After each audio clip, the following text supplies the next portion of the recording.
Buenas tardes, jóvenes y señoritas de la prepromoción.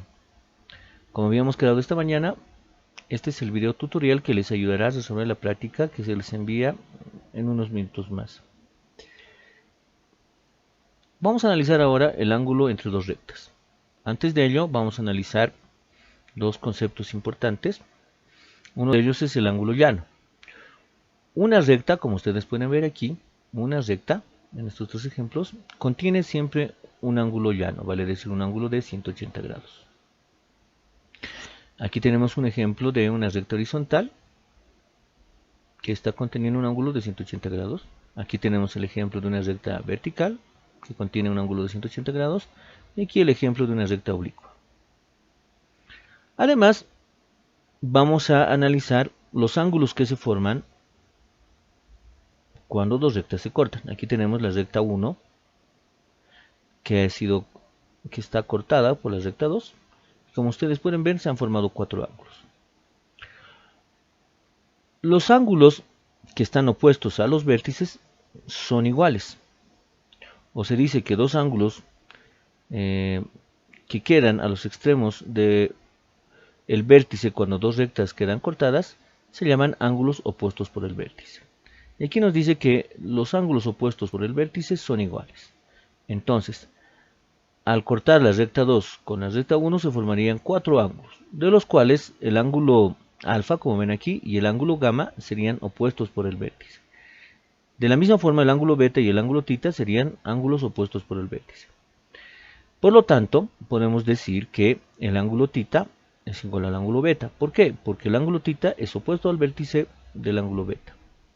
Y también podemos decir que el ángulo alfa es igual al ángulo gamma. ¿Por qué? Porque ambos ángulos son opuestos por el vértice. También podemos comprender que de los cuatro ángulos formados, 2 a 2 forman ángulos llanos. Vale decir, si analizamos la recta 1, por ejemplo, podemos deducir que el ángulo beta y el ángulo gamma forman un ángulo de 180 grados. Por lo tanto, el ángulo beta y el ángulo gamma serían ángulos suplementarios. Como vemos aquí, ángulo beta más el ángulo gamma, 180 grados. ¿Verdad? Pero también podemos entender que la recta 1, además de formar el ángulo beta y el ángulo gamma, también está formando al ángulo tita y al ángulo alfa. También podemos entender que el ángulo tita más el ángulo alfa suman 180 grados. Un análisis similar podemos hacer con la recta 2. Vemos aquí que el ángulo gamma más el ángulo tita forman 180 grados, solamente analizando la recta 2. Veamos, el ángulo gamma, aquí está empezando en la recta 2, más el ángulo tita forman 180 grados. Fíjense que todo esto está formando solamente con la recta 2. Estos dos ángulos forman parte de la recta 2. De la misma forma tenemos ángulo alfa más el ángulo beta. Aquí tenemos ángulo alfa más el ángulo beta. Sumando nos dan 180 grados.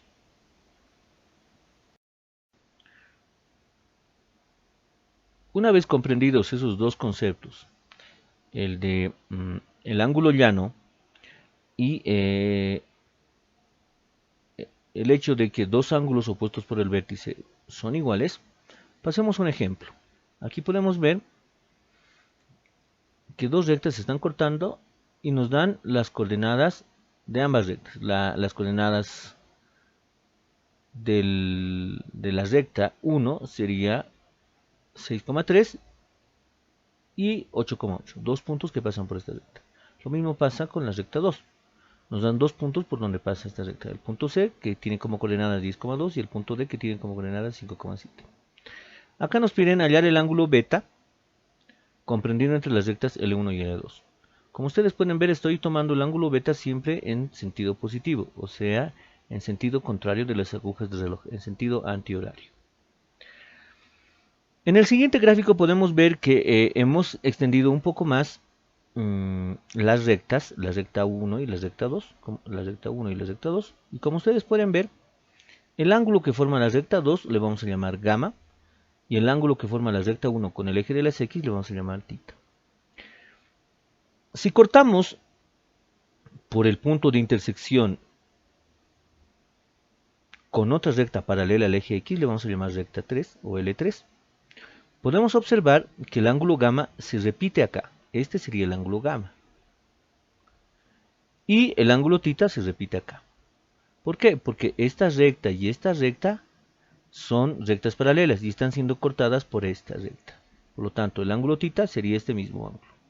Y lo mismo sucede con la recta 2. Si extendemos la recta 2 hasta cortarla con el eje X, tendríamos que el ángulo gamma se repite acá. ¿Por qué? Porque esta recta 3 y el eje de las X son paralelas. Muy bien.